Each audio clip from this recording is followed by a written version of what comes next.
Selamat berjumpa kembali rekan sejawat.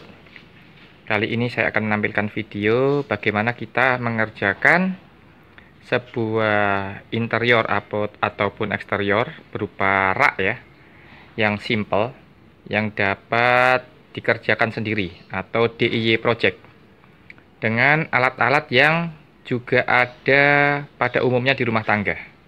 Oke, nanti kita akan bahas mengenai bahan-bahan dan alat-alat yang akan dipergunakan untuk pengerjaan rak sederhana ini. Baiklah, rekan sejawat, kita akan mulai dengan mengecek harga bor ya. Kita langsung aja bor xenon. Karena saya sudah menggunakan bor ini dan saya pikir cukup bagus untuk kegunaan rumah tangga ya. Kita bisa cek harganya 175.000 itu yang satu baterai. Karena saya ingat pada saat saya beli itu 2 baterai dan kosong, artinya tanpa mata bor dan lain-lain. Ah, ini yang ada mata bor ya. Itu di harga 262. Kalau saya itu kalau nggak salah di harga 230-an. Ini seperti ini, kita bisa pilih sesuai kebutuhan pada harganya. Saya pikir ini sudah cukup bagus untuk bor xenon CDD 500 untuk keperluan rumah tangga. Selanjutnya kita akan men-searching mata bor keramik ya. Ini ada di video saya sebelumnya bahwa saya menjadikan mata bor keramik ini sebagai alternatif untuk mengebor tembok. Dan hasilnya cukup bagus. Dalam arti sangat mudah untuk menembus tembok ya. Ada linknya di atas, bisa dilihat. Sekarang kita melihat aja dulu mata bor keramik.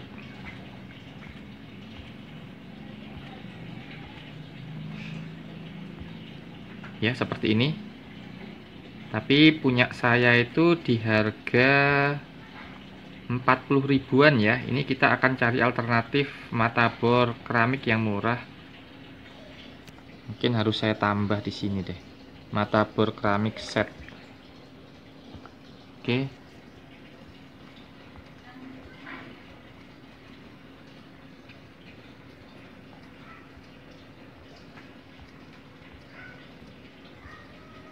Nah, seperti ini. Oh, tapi ini di angka 55 ya.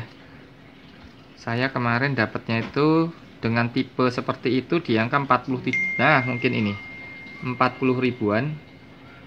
Jadi bisa diperkirakan ya, membeli bor, membeli mata bornya seperti itu. Selanjutnya kita akan mengecek mata bor kayu yang set. Ini kok murah ya, coba kita lihat. Ya betul, ini mata bor kayu nih. Tipikal ujungnya, ya betul, ini mata bor kayu.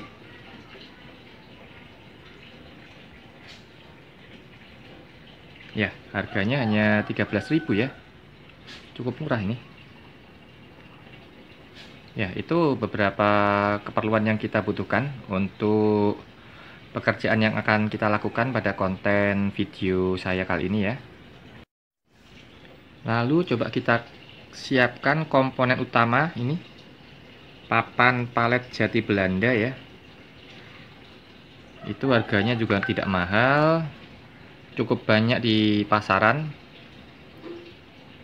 Kita mencari yang sudah serut halus istilahnya ya. Kita bisa cek nanti di description dari para penjual ini. Nah, berapa yang kita butuhkan untuk keperluan rak yang akan kita buat. Ini sambil saya scroll ke bawah beberapa harga-harganya. Ini bahkan ada yang model papan kayu bakar ya, cukup bagus. Ya, kurang lebih seperti ini, harganya di antara berapa ya? Per lembar hanya antara 7.000 sampai 15 atau mungkin 20.000 ya. Baik, kita akan memulainya. Kita sudah mendapatkan kayu palet jati Belanda ya. Ini di harga 14 ribuan. ketebalan 1,8 cm ini. Selanjutnya kita mencari aja, ini mungkin kayak besi-besi bekas, istilahnya besi beton ya, 8 mili. Nah, ini nanti akan kita jadikan pengikat untuk hambalan kayu jati Belanda ini pada tembok. Yang pertama kita harus mengukur seberapa panjang dia akan masuk ke dalam kayu, lalu seberapa panjang dia akan masuk ke dalam tembok. Kita perkirakan aja nanti di sini.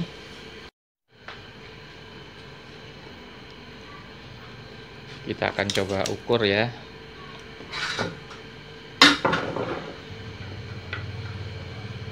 Mungkin kita buat masuk sekitar 6 cm ke kayu dan 6 cm mungkin kepanjangan kalau 6 cm ke tembok. Kita harus sesuaikan juga dengan mata bor kita ya. Panjang dari mata bor kita mungkin sekitar 4-5 cm aja. Oke, jadi kita perkirakan sekitar 11 cm. 11 cm kita akan potong. Seperti saya ulas di awal bahwa saya akan mempergunakan alat-alat yang umum ada di rumah tangga. Jadi hanya saya pakai gergaji aja. Ini nggak tahu nih matanya masih tajam apa tidak, tapi untuk memotong besi ini sih tidak susah ya. Oke, kita akan lakukan pemotongannya di angka 11 cm.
Baik, sekarang kita akan melakukan pengukuran. Kita akan melakukan pengeboran pada kayu. Dan untuk itu kita harus pastikan dulu ini besi beton dan mata bor kayunya sama besarnya ya. Agar kita nanti bisa memasukkan kayunya. Nah, ini adalah tipikal bor kayu, pastikan juga sama dia. Agar kita dapat memasukkan besinya pada kayu dengan mudah. Selanjutnya kita akan ukur kayu jati Belanda hambalan ini. Oke, kita perkirakannya dari tepian kita buat 15 cm. Berarti kedua sisi ya, 15 cm. Sisi satunya kita ukur juga 15 cm.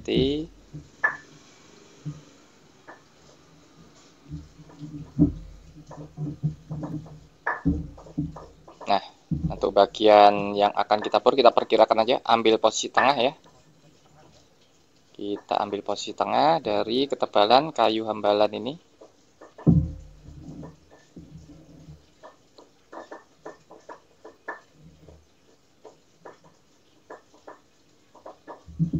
Nah, nanti akan menjadi titik kita melakukan pengeboran. Dan besi beton ini akan masuk sebagian ya ke dalam kayu. Baik, sekarang kita akan melakukan proses memasukkan besi beton ini pada kayu. Kita ukur. Nah, kita ambil tengahnya aja ya. Dan kita persiapkan mata bornya agar nanti pada saat masuk dia mempunyai ukuran yang sesuai. Jadi tidak terlalu dalam ataupun terlalu dangkal ya, kita kasih isolasi aja sebagai penanda.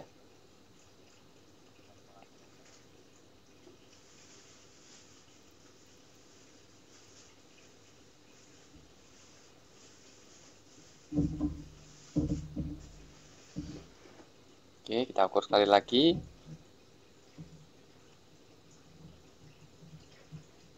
Nah, nanti kita akan melakukan pengeboran sampai batas isolasi ya.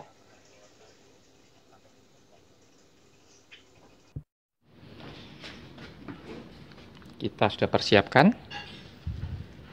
Posisi isolasi ini menjadi tanda ya, seberapa dalam pengeboran.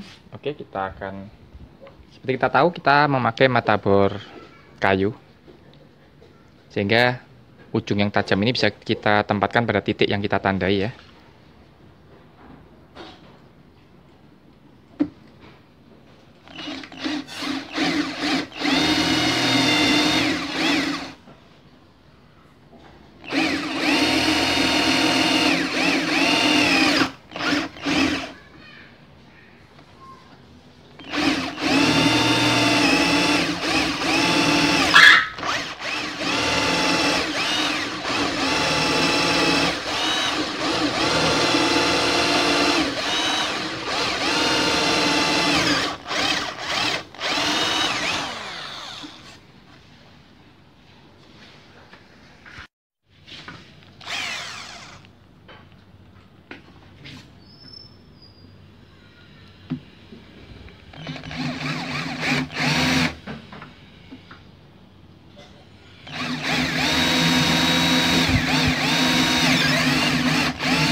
Proses selanjutnya kita bisa melakukan pengamplasan. Saya juga hanya menggunakan amplas biasa ya. Kita amplas saja bagian dari tambalan ini agar halus. Pakai amplas yang 60, itu lumayan kasar tuh ya, biar cepat.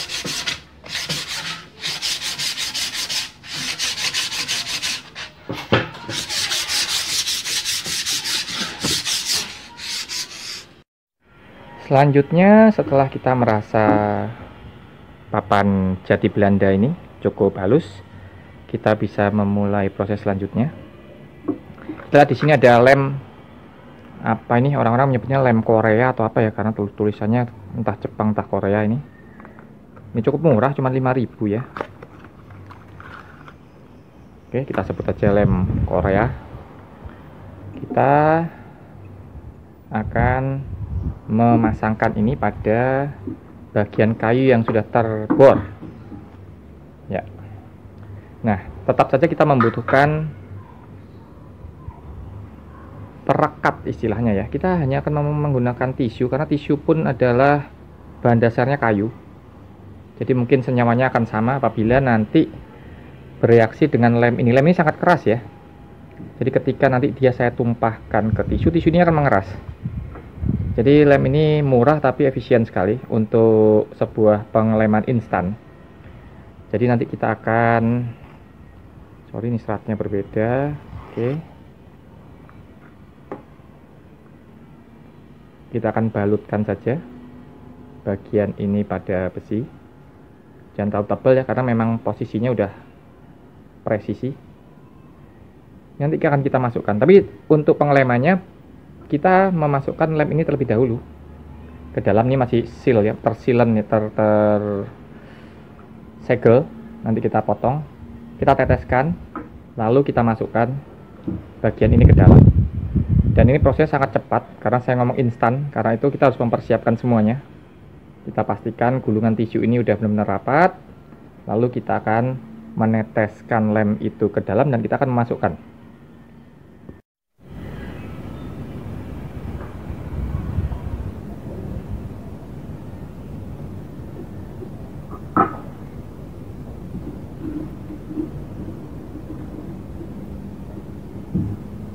sudah langsung terasa ya, langsung keras ya di dalam. Oke, ini nanti kita bersihkan, kemudian kita teteskan lem itu lagi. Ya, saya menemukan obeng ini cukup kecil. Kita masukkan bagian tisu yang tersisa ini. Lalu kita teteskan kembali lem ini. Oke. Ini mengerasnya instan ya, langsung keras. Ya, kita sudah mendapatkan satu bagian dulu. Setelah itu kita akan mengerjakan bagian satunya. Baiklah, kita akan mulai proses yang sama pada bagian sisi satunya. Kita mulai dulu dengan meneteskan dan kita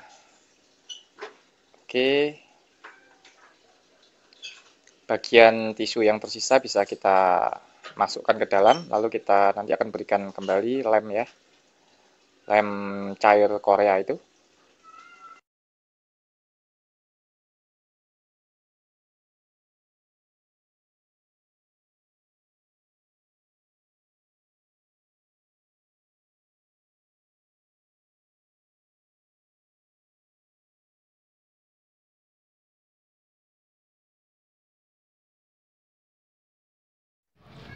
Kita sudah mendapatkan kayu yang telah kita pasang besi ya, dan telah kita amplas halus juga.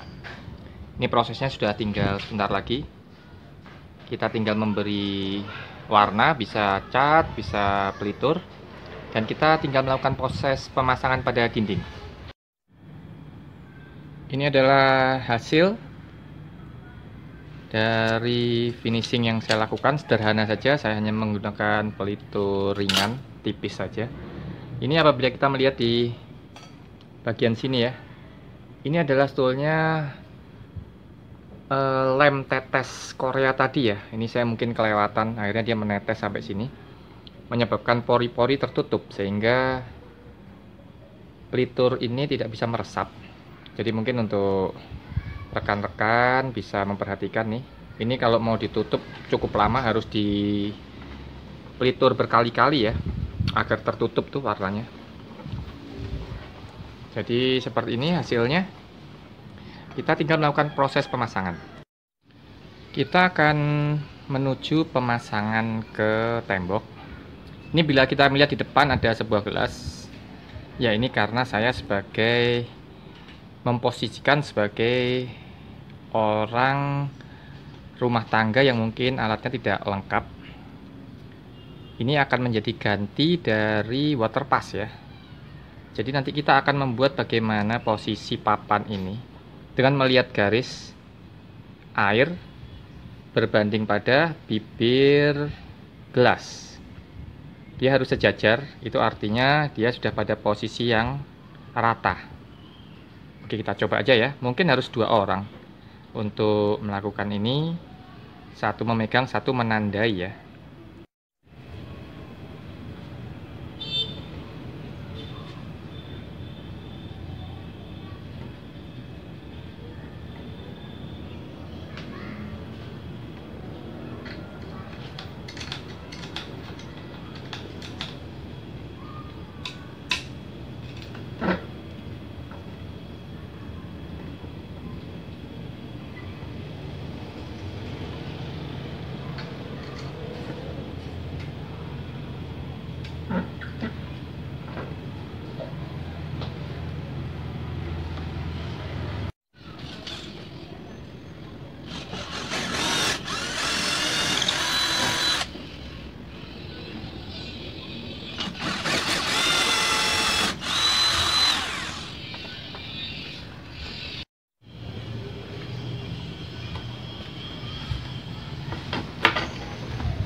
Demikian sobat sejawat, DIY project kita kali ini pada konten video saya, pembuatan rak yang sangat-sangat sederhana dan sangat mudah untuk dilakukan, bahkan untuk rumah tangga dengan peralatan yang standar ya istilahnya. Jangan lupa like, subscribe, and berikan komen ataupun ajukan pertanyaan. Terima kasih.